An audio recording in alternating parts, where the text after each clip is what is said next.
성도 여러분 안녕하십니까? 오늘은 뭐 짧은 어떤 퀴즈는 아니고요. 뭐 시작을 해보겠습니다. 그 성경 전체가 몇 구절로 되어 있는지 아시죠? 1189절입니다. 이거 뭐 간단한 거지만 저는 그 처음 그걸 접했을 적에 평생 잊을 수 없는 그런 숫자였습니다. 왜냐하면은 군대하고 관련이 되어 있기 때문입니다. 그 한국 군대는 그게 뭐 국군 기무사령부 이렇게 돼 있으면 그 뒤에 아라비아 숫자 4개 붙어서 예를 들어서 1, 2, 3, 4 부대 뭐 이렇게 이제 되어 있습니다. 그런데 이제 제가 하나님께서 물론 그 제가 갔던 군대를 보내주셨고 이건 나중에 또 말씀드리겠습니다. 제가 근무했던 부대가 이제 서울 한복판에 있는 부대였는데 그게 1189 부대였습니다. 그래서 저는 나중에 이제 예수님 믿고 성경 공부할 적에 1189다라는 숫자를 딱 접했을 적에 그건 뭐 평생 잊을 수 없는 그런 숫자가 되어 버렸습니다. 그리고 참 한 가지 이제 수정할 게 있는데요. 그 첫 번째 그 방송에서 제가 그 친구 얘기를 했는데 트윈 폴리오 하얀 손수건 불렀다는 근데 그게 저기 인기상이 아니고 장려상이었답니다. 그 친구가 이제 알려줬어요. 수정을 합니다. 오늘은 그 저기 드라마에서나 볼 수 있는 그런 얘기인데요. 하여튼 저한테 적용될 뻔에다가 이제 나중에 사실이 아닌 게 밝혀졌지만 저는 아버지와 아주 어렸을 때부터 뭐 사이가 안 좋았습니다. 아버지한테 트라우마 같은 게 있었습니다. 근데 이제 그 트라우마가 형성된 이유가 이제 있었는데요. 나중에 밝혀졌지만 그게 이제 소천하신 어머니께서 젊을 적에 그 집 주변에 있는 어떤 그 언니와 이제 친하게 지내는데 그 언니의 남편, 형수님이라고 저 형부라고 부르면서 이제 이렇게 친하게 지내던 분이 있었는데 그 아버님이 큰 오해를 하셔서 그 제가 그 언니의 남편, 어머니가 형부라고 부르던 그분의 아들인 걸로 착각을 하셨다는 거예요. 그 착각의 발단은 혈액형 때문이었습니다. 아버지가 본인이 알고 계신 혈액형하고 제가 달랐는데 본인이 보시기에 자기 혈액형 갖고는 이게 도저히 아들의 그런 혈액형이 나올 수 없다. 이제 이렇게 생각을 했기 때문에 이제 그렇게 착각을 하셨다는 건데 본인이 이제 자기 혈액형을 잘못 알고 있었던 거였죠. 결국은 그걸 이제 나중에 이제 아셨다는데 그 아시고 난 다음에도 언제였는지는 잘 모르겠지만 저한테 소천하실 때까지 한 말씀도 그런 거에 관련해서는 말씀하신 적이 없었어요. 좀 약간 약간 좀 비극이었죠. 근데 제가 그거를 알게 된 게 작년이었어요. 2019년도였습니다. 만 65년 만에 이제 처음으로 이제 그런 것들을 알게 되었는데요. 저만 모르지 집안 식구가 다 알고 있었더라고요. 그렇게 그 사실을 알고 나니까 그 다음에 이제 그동안에 이렇게 의문이 있었던 여러 가지 퍼즐이 자동적으로 풀리는 것을 제가 이제 경험을 했습니다. 왜냐면은 아버지는 이제 어렸을 때부터 저고 이제 사이가 좀 이렇게 멀고 뭔가 저한테 엄격하고 뭐 그랬어요. 그래서 그때도 그랬지만 지금도 뭐 정상적인 부모 관계는 아니었다, 부자 관계는 아니었다 그런 생각을 늘 좀 하고 있었고 진솔하건 아니건 간에 아버지하고 대화 나누는 기억이 별로 없다 이제 그런 거를 늘 제가 갖고 있었습니다. 제가 이제 1974년도에 군 입대를 했는데 그때 제 마음이 집에서는 이제 완전히 떠나버렸고요. 졸업하고 이제 뭐 거제도 대우조선 내려가고 난 다음에 거기서 또 결혼하고 그리고 이제 뭐 나가서 이제 결혼 생활을 했으니까 좀 그때는 정말 몸과 마음이 다 떠난 이제 그런 상태로 쭉 지내게 되었던 거죠. 그런데 작년에 이제 남동생한테 하루는 전화가 왔습니다. 아버지 묘소에 잘 다녀왔다고. 왜냐하면은 제가 아버지 그 돌아가셨을 적에 간 게 마지막이었거든요. 그 묘소에. 그 이후에는 한 번도 안 갔어요. 그래서 이제 매년 성묘하러 이제 동생이 갔다 와서 이제 저한테 연락을 주는데 뭐 아버지 얘기하면은 저한테 항상 떠오르는 그런 그 안 좋은 감정들 뭐 이런 것들이 저한테 항상 있었는데 그날은 뭐 그런 생각이 별로 들지 않더라고요. 그래서 이게 뭐지? 왜 이런 게 안 들지? 이제 그런 생각을 하긴 했는데 뭐 확실한 건 잘 몰랐고 그런데 하루 이틀 제가 묵상을 하면서 보니까 아버지 하면 떠오르는 그런 어떤 상처, 어떤 상황, 어렸을 적에 이제 그런 것들이 거의 없어졌어요, 저한테. 음? 그래서 제가 분명하게 깨닫게 된 것은, 하나님께서 그런 그 속에 감춰져 있던 것들을 다 끄집어내서 녹여주시고 없애주시고 했구나. 야, 이게 하나님이 하셨구나. 전 그거를 이제 깨닫는 순간, 뭐 할렐루야가 정말 튀어나오고, 감사와 기쁨이 정말 튀어나오더라고요. 막 샘솟더라고요. 아, 이게 하나님의 은혜구나. 이게 하나님의 능력이구나. 그런 게 제 입술에서 이제 저절로 막 이제 고백이 나오는 이제 그런 경험을 했습니다. 그거 어떻게 보면 말이죠. 그게 이제 림프종 이후에 하나님께서 제게 은혜를 계속 주셨다고 그랬지 않습니까? 그러니까 이 사건도 이제 마찬가지였죠. 저한테 은혜 주시는 과정 중에 요것도 이제 은혜 주셨는데 이게 어떻게 생각해 보면은 하나님께서 또 주신 감동이 하나님께서 저한테 생각하시는 가장 중요한 게 저한테 주시는 감동으로는 내가 너와의 관계를 중요하게 생각한다. 이거였어요.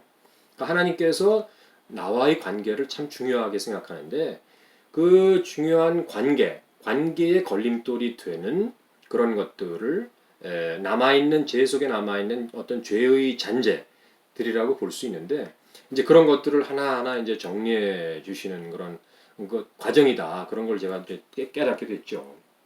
그러니까 결과적으로는 아버지를 이제 품을 수 있는 마음도 생기고, 그러니까 결국 그게 하나님이 저한테 사랑의 마음을 주신 거였어요. 그때 이제 또 뭐가 제가 생각이 났냐면은 로마서 5장 5절 말씀을 제가 특히 좋아하고 암송하고 있는 말씀인데, 우리에게 주신 성령으로 말미암아 하나님의 사랑이 우리 마음에 부은 바 됨이니 이런 이제 성경 말씀이 있는데 그 말씀이 제게 이루어졌구나. 성령님이 나를 주장하셔서 하나님의 사랑이 내 속에 있음으로 말미암아 그런 사랑의 마음, 용서의 마음, 포용의 마음을 주셨구나. 이제 이런 생각이 드는 것이죠. 하나님께서 그렇게 사랑의 마음을 주시면은 용서할 수가 있구나. 이제 이런 걸 묵상 중에 이제 깨닫게 되었는데, 근데 하나님께서 거기서 멈추지 아니하시고 계속 그 다른 사람들도 뭐 포용해라, 용서하라 이런 그런 감동을 계속 주시는 거예요. 급기야는 제가 평생 살아오면서 정말 회사도 많이 옮기고 뭐 병도 앓았고 잘리기까지 했지 않습니까? 그러니까 제가 미워했거나 또 상처를 받았거나 이런 사람들이 좀 뭐 있지 않겠습니까? 근데 그런 사람들을 다 기억나게 하시더라고요.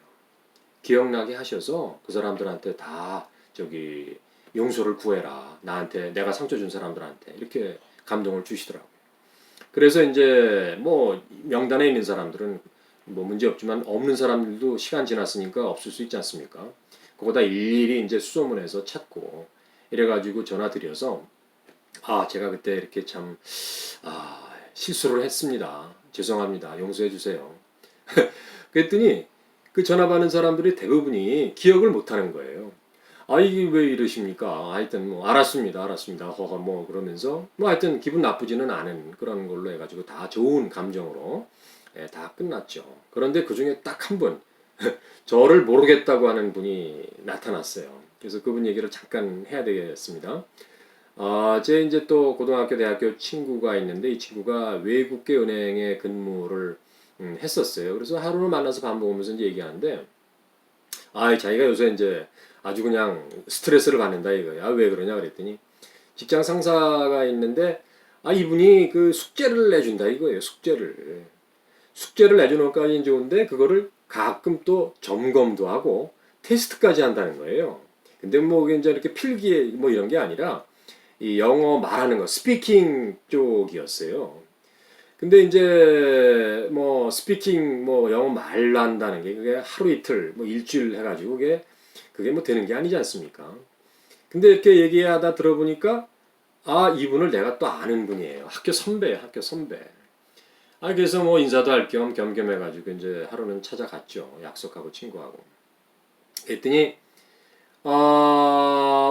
반갑게 이제 이런저런 얘기 하다가 제가 또 얘기를 했죠. 아이, 선배님, 영어 잘하시는 거는 제가 아는데, 이 직장에서 뭐, 이렇게 부하 직원들한테 이거 외워라, 저거 외워라, 뭐, 이렇게 숙제 내주시고, 걔네들 스트레스 받아요, 형님. 선배님. 뭐, 이렇게 얘기를 제가 했어요. 근데 그때는 제가 몰랐어요.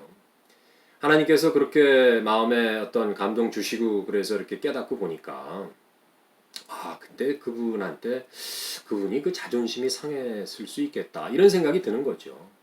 그래서 이제 그분한테 전화를 건 연이고요. 그래서 이제 전화를 걸어가지고, 저 홍길동인데요. 옛날 제가 잘못한 일이 있어서 용서 구하려고 전화드렸습니다. 이제 이렇게 얘기를 했더니 그분 하는 말씀이,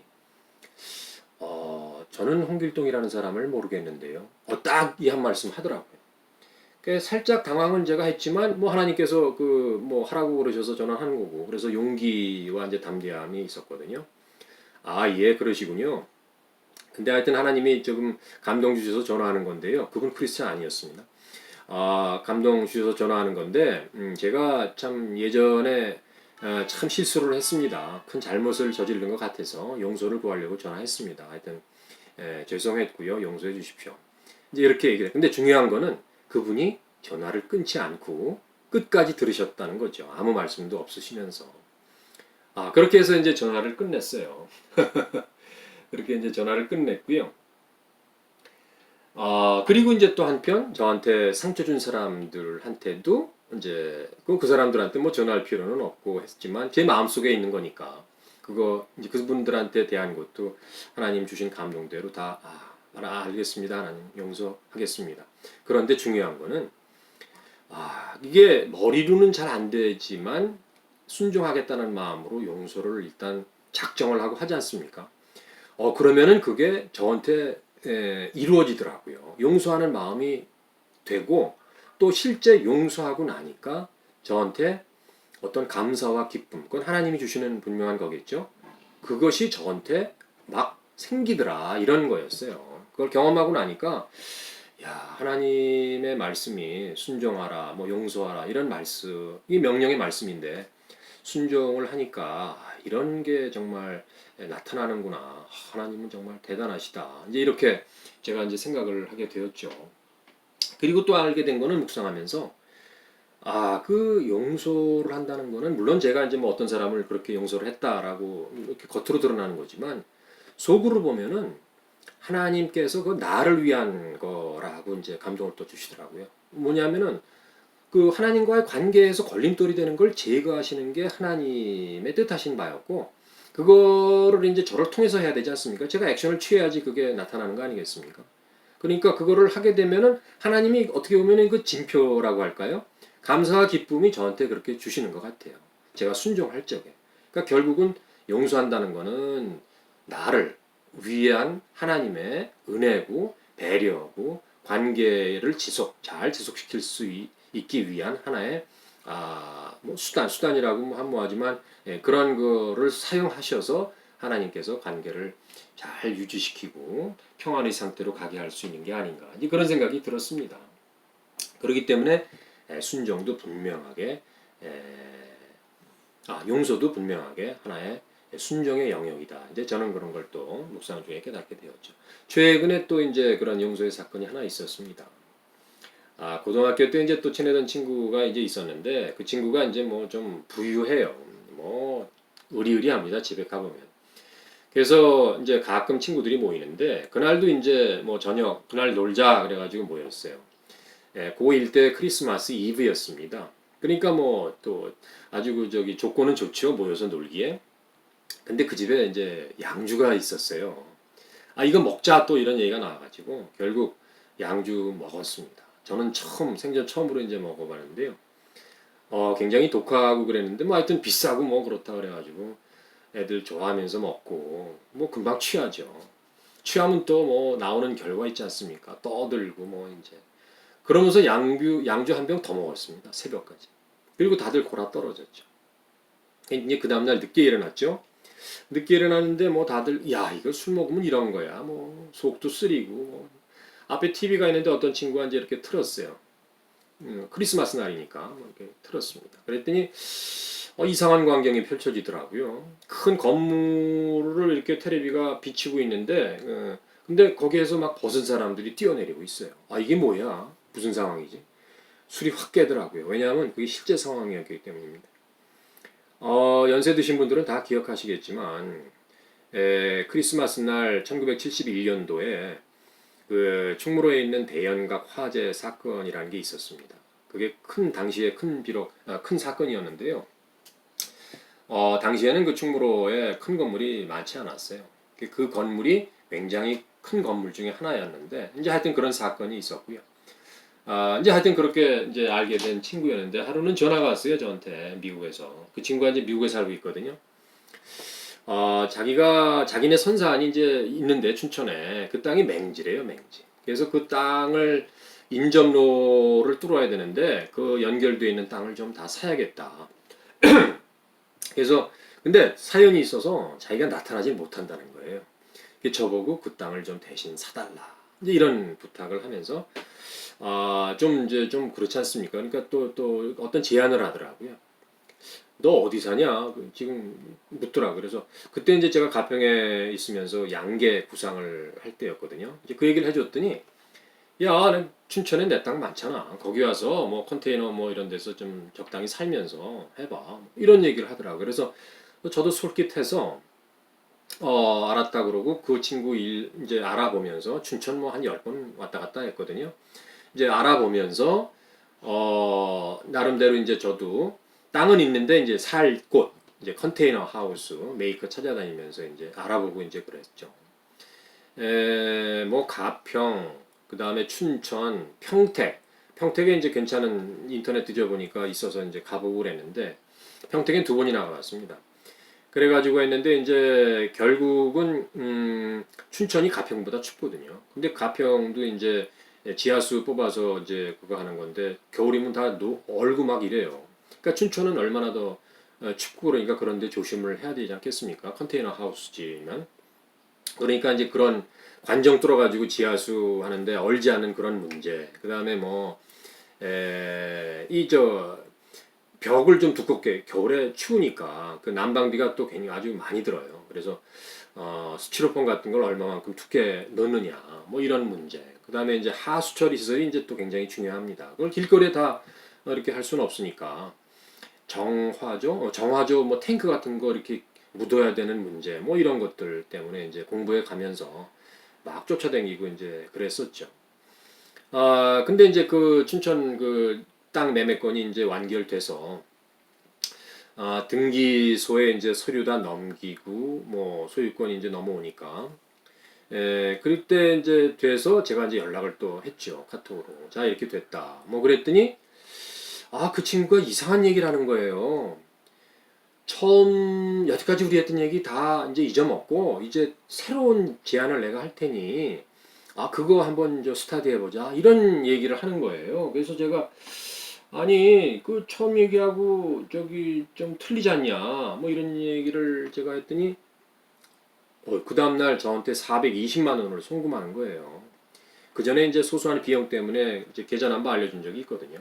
그 420만 원이 뭐냐 하니까 그 외에 부동산 거래하면은 중개사무실에 왜 그 수수료 주지 않습니까? 그 수수료래요. 똑같은 수수료를 나한테 주니까 이건 내 몫이다 이렇게 얘기를 하더라고요. 조금 황당했죠. 왜냐면은 제가 뭐 그런 거 바라고 한 것도 아니고 친구 사이에. 근데 뭐 계약으로 뭐 이제 등기소 넘어가니까 얘기 바꾸자 그러고 야 내가 이상하다 그러니까 금방 또 420만 원 송금하고 이거 뭐 좀 기분이 좀 안 좋더라고요. 기분이 안 좋더라고요. 이거 뭐 좀 속은 게 아니냐 이런 느낌도 들고 이거 처음에 제안했던 컨테이너 하우스 그게 한 뭐 2, 3천만 원 했어요. 이거 다 끝나니까 그런 비용 같은 거 왜냐하면 계속 커뮤니케이션 제가 했으니까 그 비용이 아까 이런 여러 가지 이제 생각이 들고 했는데 그동안 사실 이제 뭐 매번 전화할 수도 없고 해서 왜냐하면 야외니까 거기는 그 카톡이 이제 안 터지고 이랬어요. 그래서 카톡 전화가 그래서 이제 그 중요한 거는 이제 카톡 문자로 남기고 대충 그랬는데 그거를 이제 멘토 목사님께서 이제 모니터링 하고 계셨어요. 그래서 이제 마지막 온 것도 계속 이제 보여드렸더니 아 이거 사기네요. 딱 그러시더라고요. 저도 이제 그 얘기 듣고 뭐 그런 감흥이 있었지만 아 이제 나한테 연락하지 마라. 이게 마지막 제 문자였습니다. 카톡. 근데 그때 정말 솔직히 뭐 그 친구 정말 더 이상 볼 마음 없었고요. 아, 그렇게 이제 끝났다라고 생각을 했는데 몇 년이 지나서 그 친구를 하나님께서 묵직한 감동을 주셨어요. 하루는 아침에 묵상하는데 그 친구 용서해줘라. 그런 감동을 주시더라고요. 그 순종해야죠. 뭐 제가 순종하는 것뿐이 딸리 도리가 없잖아요.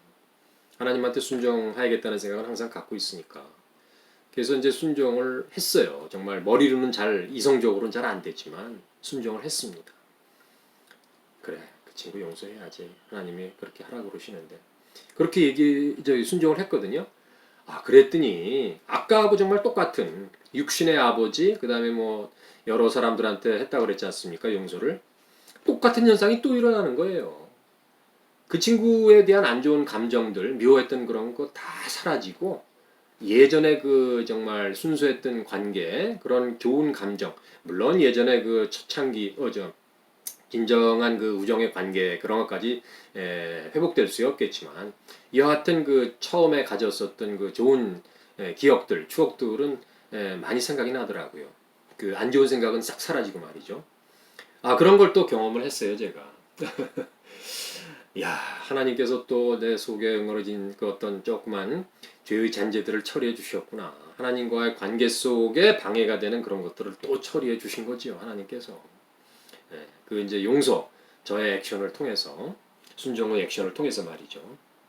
그래서 저는 이 친구 만나면은 이렇게 하나님께서 나한테 감동 주셔서 너한테 전화해가지고 너 이제 너한테 아무런 내 감정 없다. 너 다 용서했다.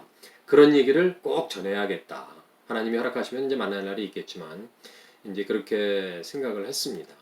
여하튼 그렇게 이제 용서는 정말 그 하나님의 능력이고 하나님의 은혜이고 더 나아가서 나를 위한 하나님과의 관계 속에 있는 용서 못하는 그런 것들이 죄의 잔재 그런 것들을 처리해 주시기 위한 하나님의 커다란 은혜의 섭리였다. 이제 그런 거를 분명히 깨닫게 된 기회였습니다. 감사합니다. 오늘 준비한 영상은 여기까지입니다. 또 뵙겠습니다.